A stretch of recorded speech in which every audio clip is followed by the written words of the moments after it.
All right, so today we're going to take a deep dive into something super useful, I think, for a lot of our listeners. Okay. Um, Using podcasts to learn English. Ooh, fun. Yeah, so we have this source material called Learn English Quickly, Podcast Conversation Guide, Part 1. Okay. And it's really targeted towards beginners. Mm-hmm. Um, but I think even for those of us who are, maybe a little bit more advanced, Right. there are still some really great strategies in here that I think we can all benefit from. For sure. For sure. So are you ready to kind of unlock some of these fluency secrets? Absolutely, I am. I'm really excited to dive in and see what this guide has to offer. Awesome. Me too. Me too. So I think one of the things that the guide starts off with that's so important is Mm-hmm. choosing the right podcast to listen to, Yeah, especially for beginners, absolutely. right? Because I think if you're a beginner and you jump into a podcast that's, Right. way above your level, Yeah, you're just going to get completely overend totally. And discouraged, too. and discouraged. Yeah, Like, why even bother? exactly. Exactly. So the guide recommends a few different podcasts, and I've actually listened to all three of these. Okay. They recommend ES Pill Pod, Mm-hmm. Learn English Podcasts by the British Council, Okay. and then English Class 101. Okay, cool. So have you ever listened to any of those? I've heard of ESL Pod. I've never actually listened to it, though. Okay. Yeah. Yeah, so ES Full Pod is really great. They break things down in a very kind of like methodical way. Yeah. They focus a lot on vocabulary. They explain grammar concepts. Mm-hmm. And they even have transcripts, which I think is really helpful. Oh, that's a great tip. Especially for beginners. Especially for beginners, because you can kind of follow along and really see how the words are spelled and how they sound. Exactly. Yeah. So and then British Council, I really like that one because you get exposure to a lot of different British accents. Right. And it's also just a really great way to learn about British culture. Yeah. It's a cool idea. Yeah. And then English Class 101, I think, is also really good, especially if you like a more kind of fun and Yeah. energetic learning style. Conversational, maybe. Yeah. Yeah, exactly. More engaging. But so there's one episode in particular that stood out to me from ESL Pod, and it was going to the doctor.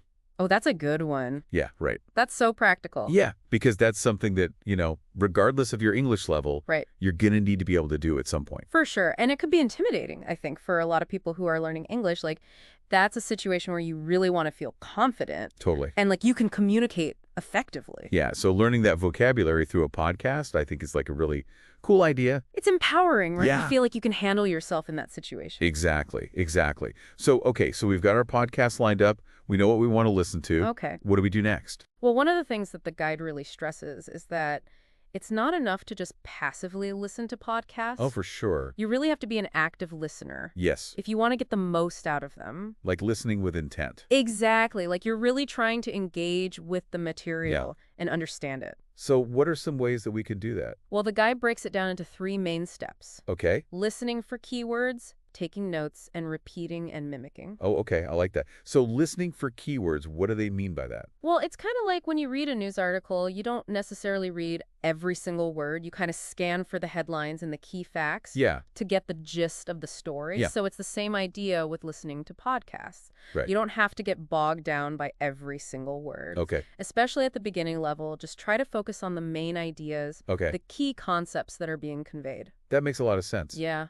Okay, what about taking notes? Well, taking notes is really helpful because it helps you remember the new words and phrases that you're learning. Mm-hmm. So the guide suggests jotting down any new words or phrases, Okay. or even intriguing sentences that you hear, Okay. and then try to put those new words into your own sentences Okay. as soon as possible. Got it. Because that active use really helps solidify them in your memory. Yeah, like you're making those connections. Exactly. Okay, and then the last one, repeating and mimicking. Yes.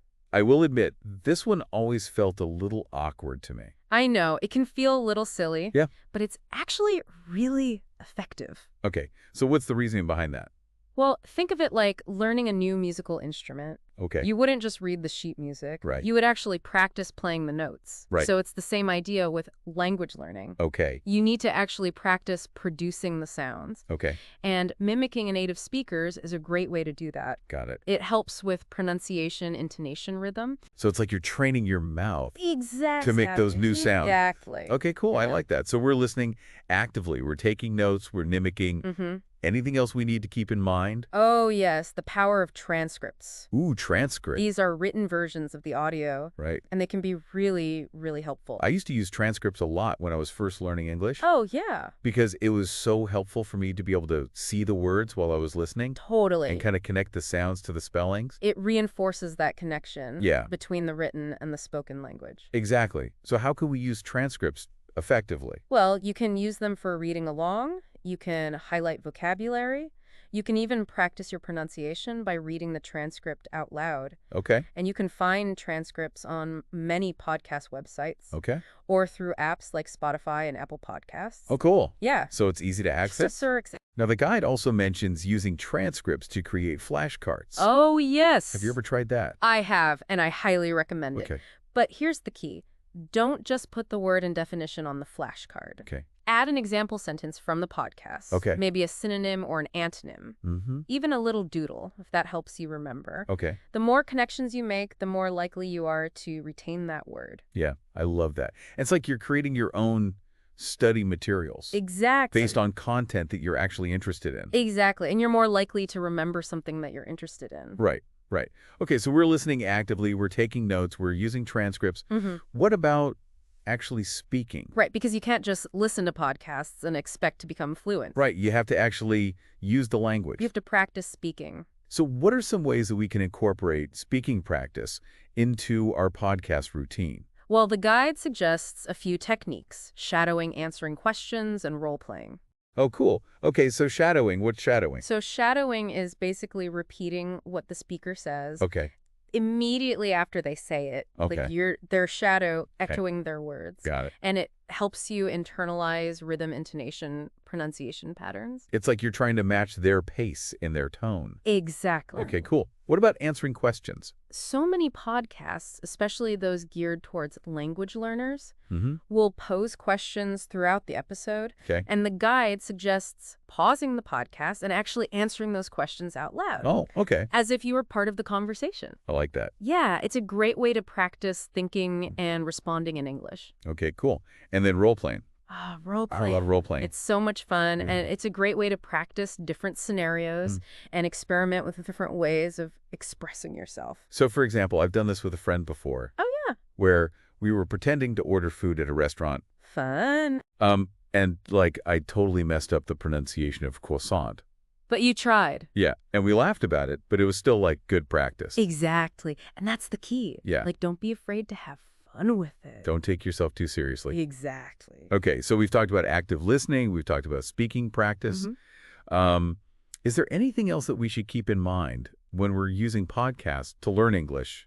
Well, one of the biggest challenges, I think, for a lot of language learners is remembering all the new words. It can feel overwhelming, right? It can be totally overwhelming. You're like bombarded with all these new words. Yeah, and you're like, oh my gosh, how am I ever going to remember all of this? Exactly. So, what can we do? Well, the guide offers a 3-step approach. Okay. Write those words down. Okay. Use them in sentences immediately. Okay. And review them regularly. Okay, so the writing them down part, we've kind of touched on that already. Right. With the note-taking. Yeah. But I like how they emphasize the immediate use Yeah. part of, because that's where the real learning happens. Yeah, it's like you're taking that new word for a test drive. Exactly. You're putting it into practice. Okay. And then the review part, Yeah. how can we make that more effective? Well, one tip is to incorporate those words into your speaking practice. Okay. So use them in your role plays. Try to explain those words to someone else. Okay. Because teaching is one of the best ways to learn. Yeah, that's so true. Right. Okay, so we've talked about writing the words down, using them immediately, and then reviewing them regularly. Yes. Is there anything else that can help us kind of solidify those words in our memory? Well, one thing that I find helpful is to create visual associations. Oh, okay. So, for example, if you're learning the word happy, you might picture a smiling face. Okay. Or if you're learning the word sad, you might picture a frowning face. Okay. And those visual associations can really help you remember the meaning of the word. It's like you're creating a little picture in your mind. Exactly. That connects to the word. Exactly. Cool. Okay. I like that. So we've covered a lot of ground here. We have. Active listening, speaking practice, note-taking, using transcripts. Yeah. But I think one of the most important things that the guide emphasizes is consistency. Consistency is key. Right? Because it's not about cramming in hours of study. Right. It's about building a sustainable routine that Exactly. you can stick with. It's about making it a habit Yeah. so that you're consistently exposed to the language. So what are some ways that we can make language learning a habit? Well, the guide suggests aiming for at least 10 to 15 minutes of dedicated podcast time every day. Okay. But the key is to integrate it into your existing routines. Oh, okay. So listen during your commute, Okay. while you're working out, while you're doing chores. Mm-hmm. Make it a seamless part of your day. Yeah, it's like sneaking in a mini workout while you're watching TV. Exactly. You're getting the benefits without feeling like you're making a huge effort. Okay, I like that. So they also provide an example routine that we can follow. They do. What's that look like? It's a 4-step process. Okay. Listen to a podcast episode. Mhm. Take notes, practice speaking, using the new vocabulary and techniques we've discussed, Okay. and then review those notes regularly. Okay, so it's like, listen, take notes, practice, speak, review. Exactly. Okay, and we can adjust that to hit our own needs and our own schedule. Absolutely. Okay, cool. I love that. So we've covered a lot of ground in this first part. We have. Choosing the right podcasts, active listening practice, note-taking review, Yeah. and even a sample routine.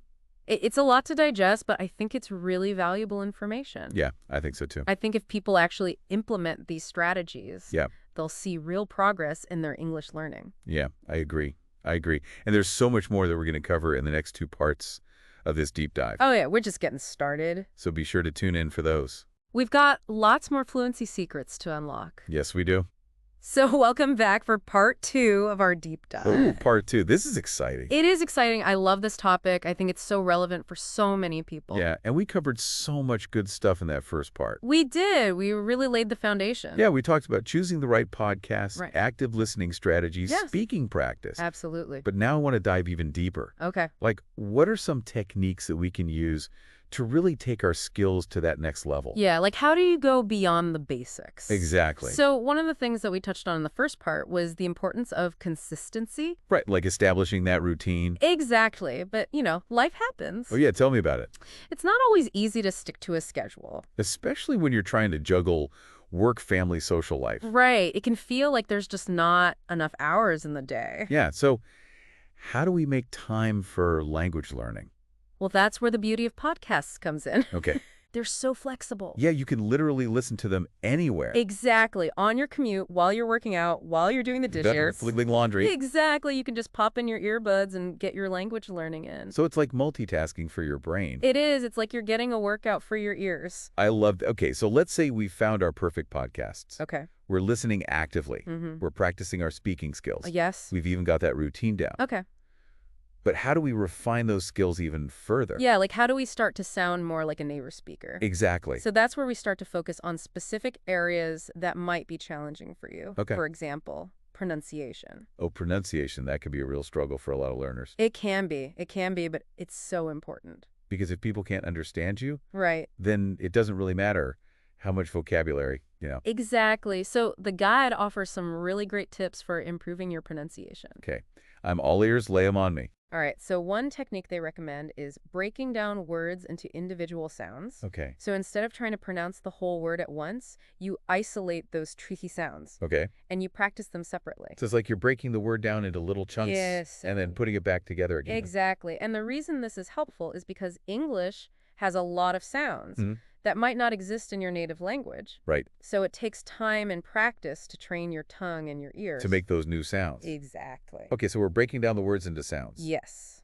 What else? Another tip they recommend is to pay attention to the intonation of native speakers. Intonation, so like the rise and fall of the voice. Exactly, because intonation can completely change the meaning of a sentence. I've definitely noticed that. Right, like sometimes a simple question can sound like an accusation. Yeah, if your intonation is off. Exactly. So listening carefully to how native speakers use intonation is really important. It's like learning the music of the language? It is. It's like learning the melody. Okay, so pronunciation, intonation. What about vocabulary? Vocabulary. It can feel like there are just so many words to learn. I know it can feel overwhelming, but the guide has some really clever strategies for making those words stick. Okay, I'm always up for clever strategies, so tell me more. So one technique they recommend is creating visual associations. Okay. So instead of just memorizing a word and its definition, you try to create a mental picture that connects to the word. So like, for example, if I'm trying to learn the word happy, Okay. I might picture a smiling face. Exactly. Or if you're learning the word sad, you might picture a frowning face. Okay. And those visual associations can really help you remember the meaning of the word. Because it's like you're creating a little movie in your mind Exactly. that connects to that word. Exactly. Okay, I like that. What about flashcards? Flashcards are great, but the guide recommends using them with a twist. A twist, okay? I'm intrigued. So instead of just putting the word and definition on the flashcard, Mm-hmm. they recommend adding example sentences, synonyms, antonyms, Okay, even pictures, if that helps. so you're making them more visually appealing. Exactly. And you're also creating more connections in your brain. To that word. To that word, exactly. Okay, cool. So pronunciation vocabulary. What about grammar? Ah, grammar, the dreaded grammar. It's a thing that a lot of people get really hung up on. I know, and I think sometimes too much focus on grammar can actually hinder fluency. Really? Yeah, it's like trying to learn to dance by memorizing every single step. Okay. You lose the rhythm and the flow. Yeah, that makes sense. So the guide offers a more refreshing perspective on grammar. Okay, I like refreshing. Tell me more. So they emphasize understanding the basic rules, Okay. but they also encourage learners not to get bogged down in the minutia. Because sometimes you can get so caught up in the rules Right. that you forget to actually just speak. Exactly. So they encourage focusing on patterns rather than rules. Okay. So instead of memorizing a bunch of grammar rules, Yeah. you're listening for how native speakers use those rules in natural speech. Okay. And you're trying to internalize those patterns through exposure and practice. Like you're absorbing the grammar naturally. Exactly, like osmosis. Okay, I like that. What else? They also recommend a technique called sentence mining. Sentence mining, what's that? So it involves finding sentences that contain grammatical structures you want to learn, Okay. and then writing them down and practicing them. So it's like you're creating your own personalized grammar exercises. Exactly, and it's so much more engaging than working through those dry textbook exercises. Yeah, because you're using real-life examples. Exactly. Okay, so we've covered pronunciation, vocabulary, grammar. Mm-hmm. What's the ultimate goal of all this podcast? Powered learning. Fluency. Ah, yes, fluency, that magical ability to speak effortlessly. Exactly, and while it takes time and practice, Of course. the guide offers some strategies to help you get there faster. Okay, I'm ready. Tell me everything. Okay, so they recommend shadowing, which we talked about earlier. Right, repeating after the speaker. Exactly. And shadowing is great because it helps you develop better pronunciation, intonation, and rhythm. Okay. It also trains your brain to process language more quickly. So it's like a mental workout for your English skills. It is. It's like a gym for your brain. Okay, what else? They also suggest recording yourself speaking and then listening back to identify areas for improvement. Ooh, that one could be a little painful. It can be, but it's so valuable. Because you become more aware of your own mistakes. Exactly. And once you're aware of your mistakes, you can start to correct them. Yeah, that makes sense. Okay, so we've covered a lot of ground in this part. We've talked about pronunciation, vocabulary, grammar fluency. Is there anything else we need to address? Yes, one last but very important point, the fear of making mistakes. Yes, the fear of making mistakes, that could be a real confidence killer. It can be, but here's the thing, mistakes are inevitable. I know that logically, but it's still hard sometimes. I know it's natural to feel self-conscious when you're speaking a language that's not your native tongue. Yeah, But the truth is, mistakes are a valuable part of the learning process. because you learn from your mistakes. Exactly. And podcasts are a great way to practice without fear of judgment. Yeah, because you're not actually speaking to anyone directly. Exactly. You can experiment, make mistakes, and no one will even know. And you know what? Even native speakers make mistakes. All the time. So it's not about being perfect. It's not about being perfect. It's about communicating. And learning and growing. Exactly. So embrace those mistakes and use them as opportunities to learn. I love that. Okay, so before we move on to part 3, Okay. I have a little challenge for our listeners. Ooh, a challenge. I love challenges. So think about one specific area of English that you'd like to improve. Okay. Pronunciation, vocabulary, grammar fluency, anything. Okay. And then choose a podcast episode that focuses on that area Okay. and put some of the techniques we've discussed into practice. So it's like a Yeah. personalized language learning mission. Exactly. I love it. So what's in store for us in part 3? What other fluency secrets are we going to unlock? In part 3, we're going to explore how podcasts can help you master those subtle nuances of English Ooh. that truly make you sound like a native speaker. I can't wait. Stay tuned. All right, so here we are, the final part of our deep dive. I know. Can you believe it? I can't believe it's gone by so fast. Time flies when you're having fun learning English. That's right. That's right. So in the first 2 parts, we really covered a lot of the fundamentals, right? Mhm. Choosing podcasts, active listening strategies, speaking practice. Pronunciation, vocabulary, grammar. We really covered it all. We did. We did. But now I want to talk about those like subtle aspects of English Oh. that can really make you sound like a native speaker. Ooh, yeah, the nuances. Nuances, The little yes. things that make a big difference. Exactly. Exactly. So where should we start? Well, one thing that I think is really important is idioms and slang. Ooh, yeah, idioms. Those can be tricky. They can be very tricky, especially for learners, because they're so figurative. Right. It's not always clear what they mean. Exactly. Like if you take them literally, Right. they often don't make sense. So how can we learn idioms effectively? Well, the best way is to immerse yourself in authentic English. And podcasts are a great way to do that. Absolutely, because you're hearing real people using real language. In real situations. Exactly. So pay attention to how native speakers use idioms. Okay. Situations they use them in, the tone of voice they use. So it's all about context. It's all about context, and, don't be afraid to jot down those idioms that you hear. Okay. Create your own little idiom dictionary. I used to do that. It's a great way to keep track of them. Yeah, and then you can try to use them in your own conversation. Exactly. And, the more you use them, the more natural they'll become. So speaking of sounding more natural, Yes. what about cultural understanding? Yes, cultural understanding is so important because language is not just about words and grammar. Right. It's a reflection of a culture. Exactly. It's about values, beliefs, humor. So how can podcasts help us develop our cultural understanding? Well, there are podcasts on literally any topic you can imagine. Right? So you can find podcasts about history, culture, current events. And by listening to those podcasts, we're getting insights into different cultures. Absolutely, you're hearing different perspectives, different ways of thinking. And that can help us become more effective communicators. Exactly, because we're able to connect with people from different backgrounds on a deeper level. Yeah, and avoid those awkward misunderstandings that can sometimes happen. Right, because you're more aware of those cultural differences. Okay, so we've talked about idioms, slang, cultural understanding. Mm-hmm. What other advanced language skills can we work on with podcasts? Well, one that I think is often overlooked is listening comprehension.